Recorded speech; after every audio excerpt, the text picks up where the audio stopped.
The smell of antiseptic and fresh linen had always made Celeste Beaumont think of new beginnings. She had told herself that on the drive to St. Michael's Hospital in Ottawa, gripping the door handle through every contraction, whispering it to herself like a prayer. New beginning, new beginning, new beginning. She hadn't expected the new beginning to belong to someone else. The delivery room at St. Michael's was quieter than she'd imagined it would be. 2 nurses moved efficiently around the bed, voices low, hands practiced. The overhead lights were clinical and too bright, casting everything in a flat whiteness that made the moment feel unreal, like a scene from someone else's life. Celeste had been in labor for 11 hours. She was 37 years old, exhausted down to her marrow, and she had just delivered a daughter. The baby was placed briefly against her chest before the nurses carried her to the warmer. Celeste caught only a glimpse, the dark curl of a fist, the open, searching mouth, before the door swung open behind her. The sound of Oliver Hartwell's shoes on the linoleum was something she would never forget. Sharp. Deliberate. The walk of a man arriving to close a deal, not meet his child. He didn't go to the warmer. He didn't look at the baby. He set his leather folio on the side table and clicked his pen. "I need you to sign these," he said. Celeste stared at him. Her hands were still trembling from the effort of the last hour, and a monitor clipped to her finger, and she was looking at her husband of 6 years standing beside her hospital bed in a pressed shirt, and he was holding a pen toward her, like she was a secretary who had kept him waiting. "Oliver." Her voice came out smaller than she meant it to. I know," he said it without inflection. "Which is why now is the right time. You're calm. I'm here. Let's be adults about this." The word divorce didn't appear in those sentences. It didn't need to. The papers in the folio were thick, cream-colored, stamped with the name of a law firm she didn't recognize. She could see her name printed at the top. She could see his signature already at the bottom. One of the nurses slowed near the warmer. She didn't speak, but her hands stopped moving. Celeste felt the room tilt. "Oliver," she said again, "our daughter is 6 feet away from you." He glanced briefly toward the warmer. Something crossed his face, not warmth, not guilt, something more like inconvenience, and then he looked back at the papers. "I've made arrangements. She'll be provided for. I'm not disputing custody right now. I just need you to sign so we can begin the process cleanly." Cleanly, as though 6 years of her life were a wound that needed dressing. "Get out," she said. He blinked. It was the first time all evening he'd looked surprised. "Celeste," I said, "get out of this room." The nurse near the warmer looked up then, and something in her expression settled into quiet resolution. She crossed the room and stopped at Oliver's shoulder.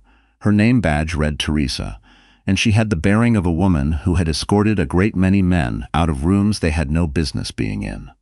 "Sir," Teresa said, "your wife needs rest. I'm going to need you to step outside." Oliver straightened. "This is a private matter. This is a medical unit." Her voice was perfectly even. "You can wait in the family lounge." He looked at Celeste one more time. The look said, "We're not finished."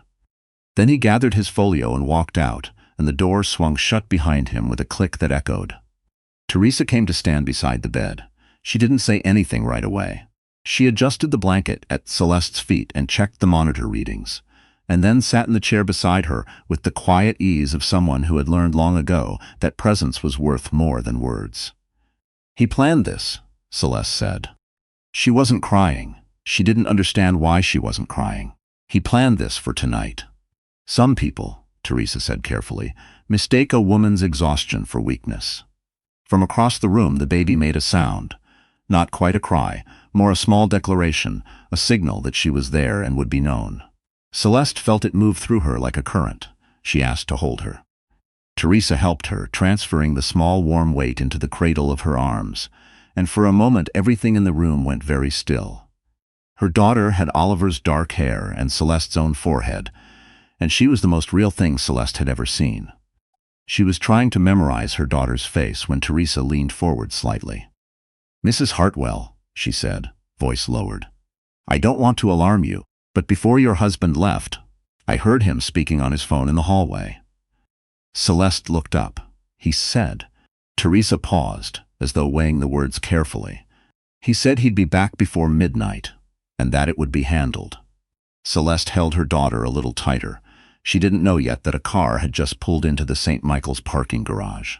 That a woman in a charcoal wool coat was walking through the main entrance, with a briefcase and a quiet, terrible purpose that the next hour would not destroy her, even though it would try very hard. The woman's name was Marguerite Okafor. She was 61 years old, had spent 32 of those years practicing estate and family law in Ottawa, and she had known Celeste's mother since they were both young women making their way in a city that didn't always make room for them. When Celeste's mother had died 4 years ago, Marguerite had been the one to hold the folder of papers that had been carefully, quietly, thoroughly prepared over decades. She had been waiting for the right moment to deliver them. She had not expected the moment to arrive like this. The ward nurse at the front desk looked up as Marguerite approached. "I'm here for Celeste Beaumont Hartwell," Marguerite said. "Room 12. Are you family?" "I'm her mother's attorney." She said it without elaboration. It was enough. She walked down the corridor at her own pace. She passed the family lounge without looking in, though she was aware of Oliver Hartwell through the glass, sitting with his jacket on, scrolling his phone, legs crossed. A man who had already moved on before the ink was dry on something that hadn't even been signed yet. She noted the folio on the table beside him. He didn't look up as she passed.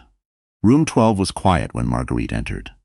Celeste was sitting up against the pillows, with her daughter asleep against her chest, and she looked the way a person looks when they have been through something enormous and are only now beginning to understand its size.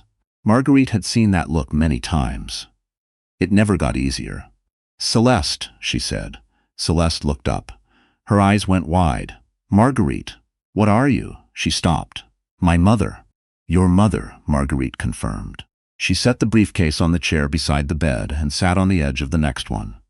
"She made me promise that if the time came when you needed this, I wouldn't wait for a better moment." She knew. Celeste's voice was barely above a whisper. She knew something like this might happen. Your mother was a careful woman.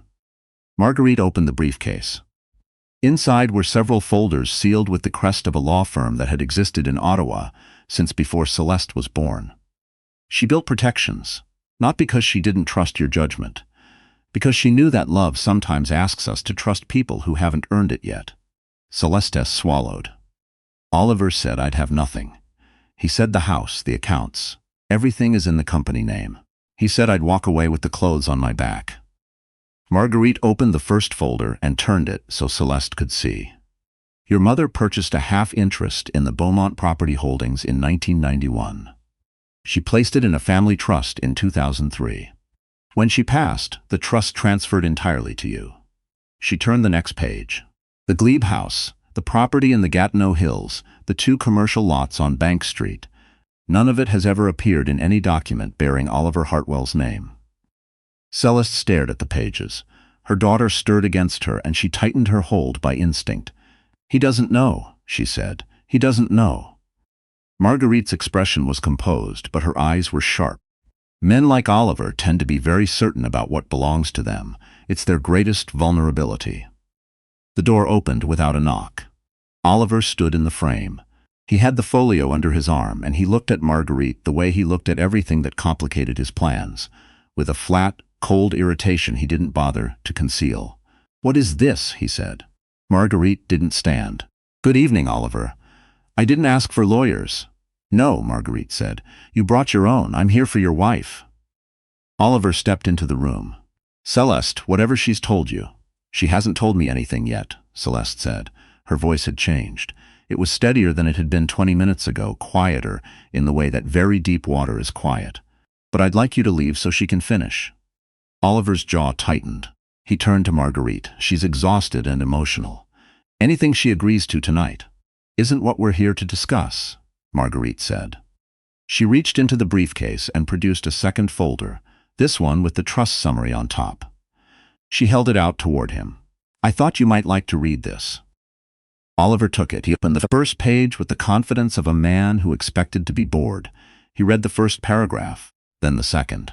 His face changed the way a coastline changes when the tide goes out, slowly, then all at once. "What is this?" His voice was different now, lower. "The Beaumont Family Trust," Marguerite said. "Established 2003. Sole beneficiary, Celeste Ann Beaumont, formerly Beaumont Hartwell, upon legal dissolution of marriage. She paused.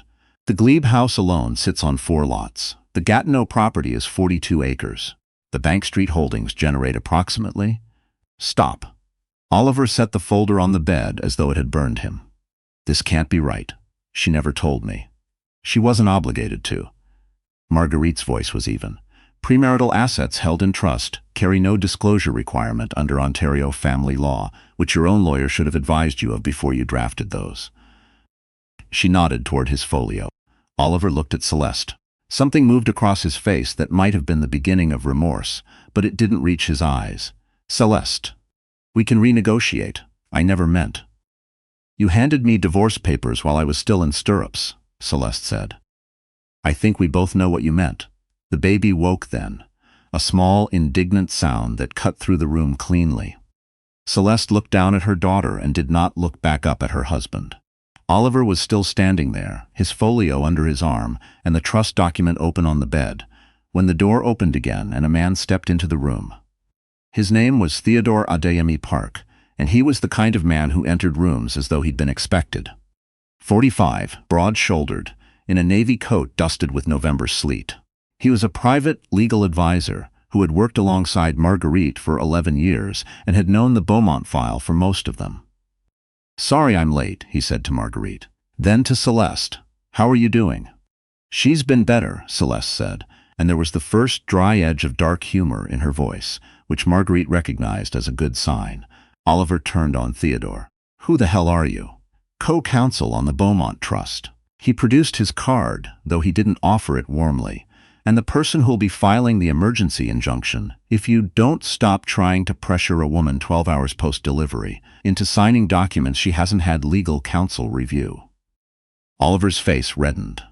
I wasn't pressuring. You came to a maternity ward with a pre-signed divorce agreement, Theodore said. The optics are going to be very difficult to manage. Oliver looked between the 3 of them. Then he looked at Celeste, who was not looking at him. He picked up the trust folder from the bed. His hands were not entirely steady. This isn't over, he said. You keep saying that, Marguerite replied. And yet here we are. Oliver left. The door shut behind him with the same decisive click as before, but this time it felt like a different kind of ending. Theodore sat down. He pulled out a folder of his own. There's something else, he said to Celeste. Something we found when we were reviewing the trust documentation this week. Marguerite looked at him with mild surprise. The audit? The audit. He opened the folder. We had the Beaumont assets independently reviewed when we learned Oliver was considering this action. During that process, the auditors flagged a series of transfers, small amounts, over about 3 years. Moved from a holding account, Celeste's mother established as a cushion for the trust, into an account that traces back to a numbered company Oliver incorporated in 2020. The room went very still. Celeste looked up slowly. He was taking money from my mother's accounts? He likely didn't know the source, Theodore said carefully. He may have simply found an account with low oversight and diverted funds, but the origin is the Beaumont Trust. He paused. Which makes it a different matter than marital asset division. A much more serious matter, Marguerite said quietly. Celeste stared at the ceiling for a moment. Her daughter had fallen back asleep, small chest rising and falling in a steady rhythm against her own. She thought about the years she had spent defending Oliver to people who had gently, carefully, kindly suggested that something was not right. Her mother had been one of those people. Her mother had said nothing specific ever. She had simply prepared. What happens now? Celeste asked. Tonight, nothing, Marguerite said. Tonight you rest, and we hold what we know. Tomorrow we begin. She reached across and placed her hand over Celeste's. He cannot touch the trust. He cannot touch this house, or the properties, or your daughter's future. Those walls were built before he ever walked through your door. Theodore looked up from his notes. There's one more thing. They both looked at him. He hesitated in a way that men who never hesitated sometimes do when the information is genuinely bad. Oliver has a business partner, Darren Kowalczyk. They've been co-owners of the Hartwell Group since 2018. I spoke with someone from their board this afternoon who reached out to us. Apparently the audit trail has surfaced in the company's own records. Kowalczyk has been aware of irregularities for several months. He filed an internal report last week. A report about Oliver? Celeste said. About transfers, about documentation irregularities, about a series of commitments Oliver made to investors without board approval. He closed the folder. His own partner turned on him before you had the chance. Celeste laughed. It was a short, surprised sound, and it came out of her before she could stop it. He always said Darren was too cautious, that he didn't have the stomach for real business. Turns out caution has its uses, Theodore said. There was a knock at the door. Teresa leaned in. Her face was careful. Mrs. Hartwell, I'm sorry to interrupt. There's a situation at the nursing station. She paused. A woman has been asking to be let onto the ward. She says she's a close friend of your husband's. The way she said close friend made the words mean something else entirely. Celeste looked at Marguerite. Marguerite looked at Theodore. Neither of them said the word they were all thinking. Is she still there? Celeste asked. Security asked her to wait in the lobby. She said she needed to speak with Mr. Hartwell. Teresa paused. She was quite upset. Oliver was still in the building. Celeste knew that. She could feel his presence the way you feel a cold draft. Not seeing it, just aware of the temperature change. Let her wait, Celeste said. I'd like a few minutes. When Teresa left, the room was quiet again except for the small sounds of the baby sleeping. He brought her here, Celeste said. Not a question. Perhaps he told her to come, Theodore said. Or perhaps she came on her own when he stopped answering his phone. Celeste had known for some months that there was someone. She had not had proof, only the particular absence that settles into a marriage when one person's attention has quietly migrated elsewhere. The weekends away that stopped having clear reasons. The new password on his phone.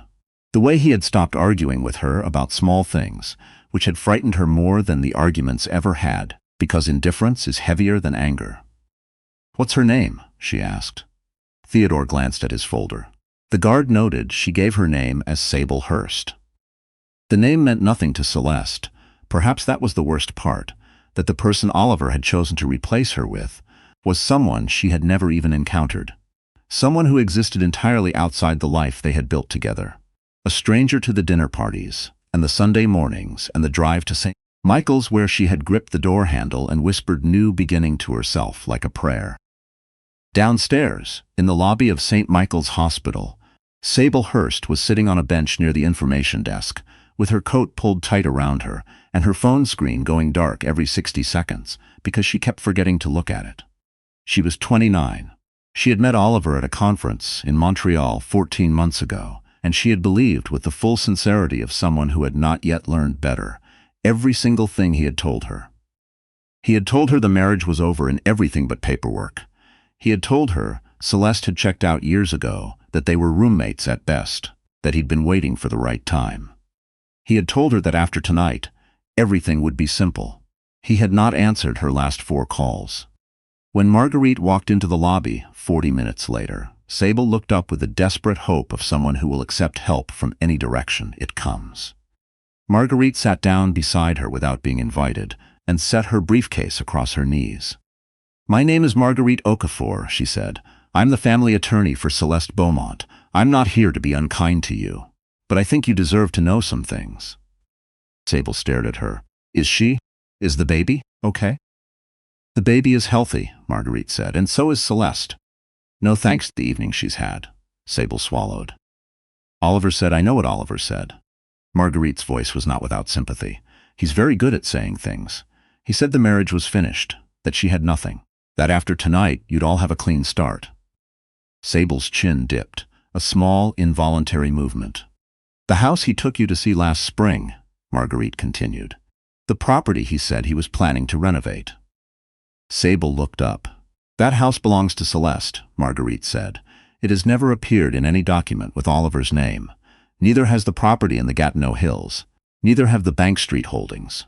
Oliver has spent 6 years living very comfortably on assets he had no ownership of and, I suspect, told you stories about things he intended to give you that were never his to give.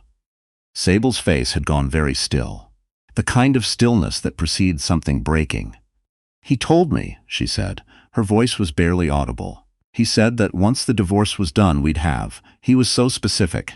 He said the Glebe house, the kitchen renovation he was planning, She stopped. She pressed the back of her hand to her mouth. I know, Marguerite said. Not warmly, but not without care either.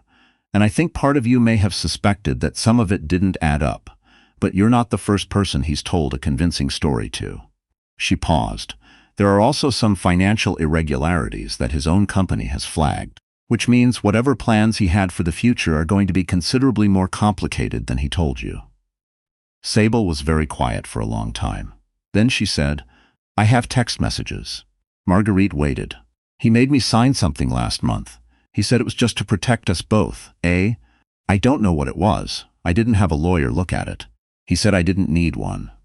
She looked at Marguerite with the expression of someone watching a version of herself she didn't like. He told me I didn't need one. Do you still have the document? Sable reached into her bag. Her hands were not steady. She produced a folded envelope and held it toward Marguerite, and Marguerite took it with the careful deliberateness of someone accepting something fragile. What happens to me now? Sable asked. Marguerite stood. She smoothed her coat. That depends on what you decide to do with what you know. She looked at the young woman on the bench. Oliver is going to need someone to blame. He'll look for the simplest target. Don't make yourself available. She walked back toward the elevator.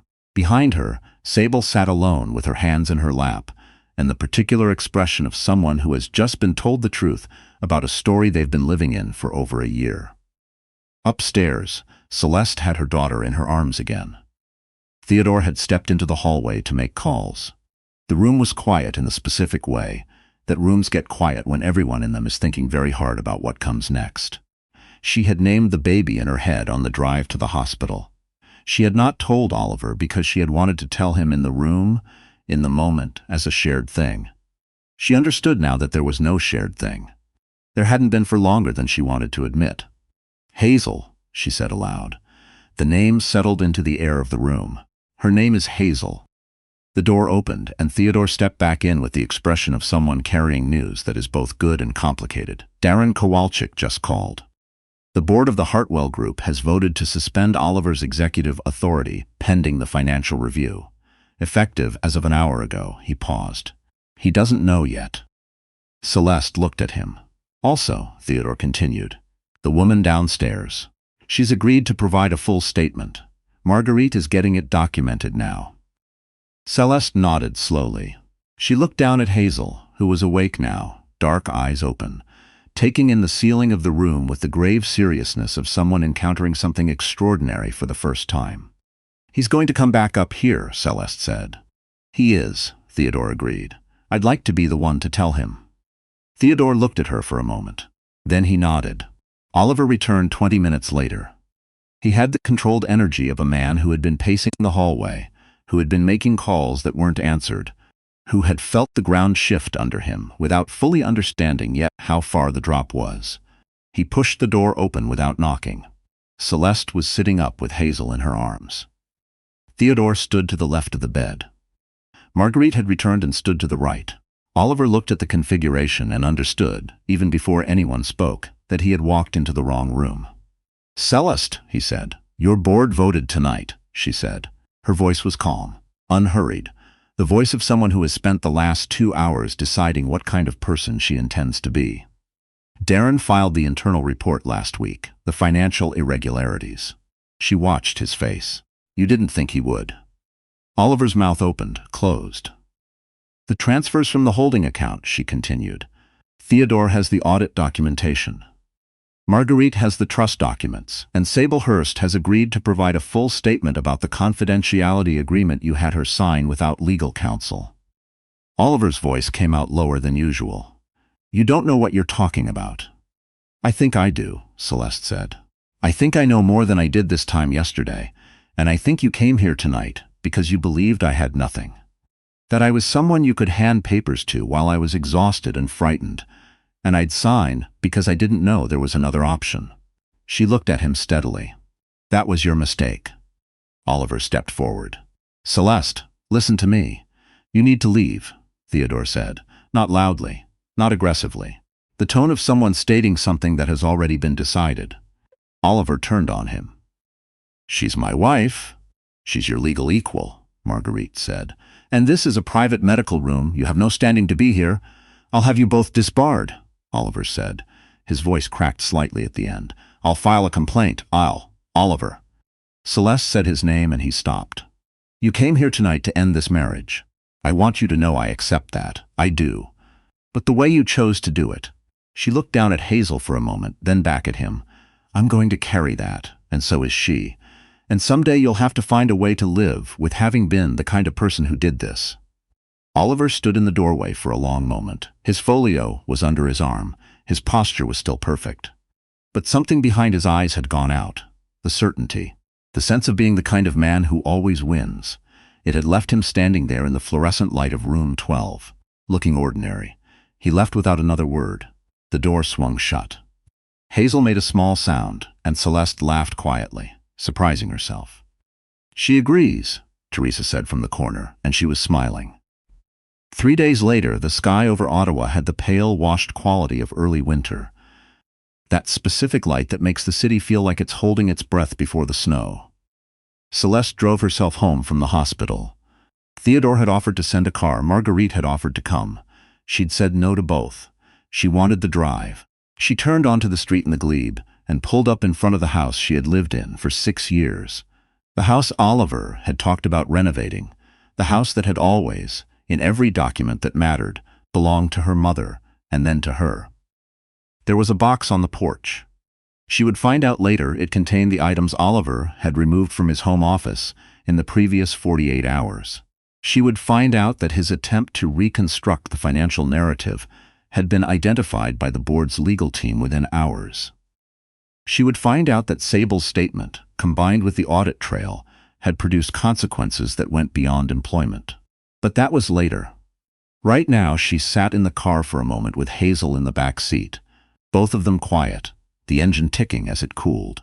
She thought about her mother, who had been a woman of few dramatic statements but very deliberate actions, who had spent years building something invisible that would only become visible when it was needed, who had trusted that if the moment came, her daughter would be equal to it.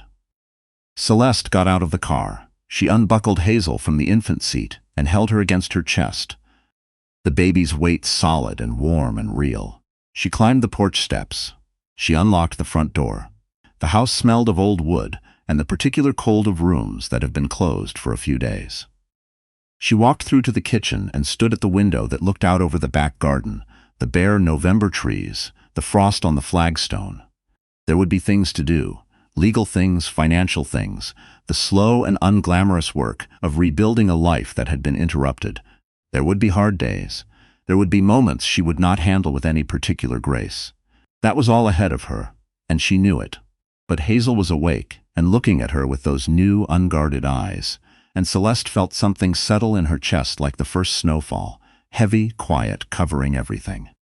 "Okay," she said softly, to her daughter, to the house, to herself. "Here we go."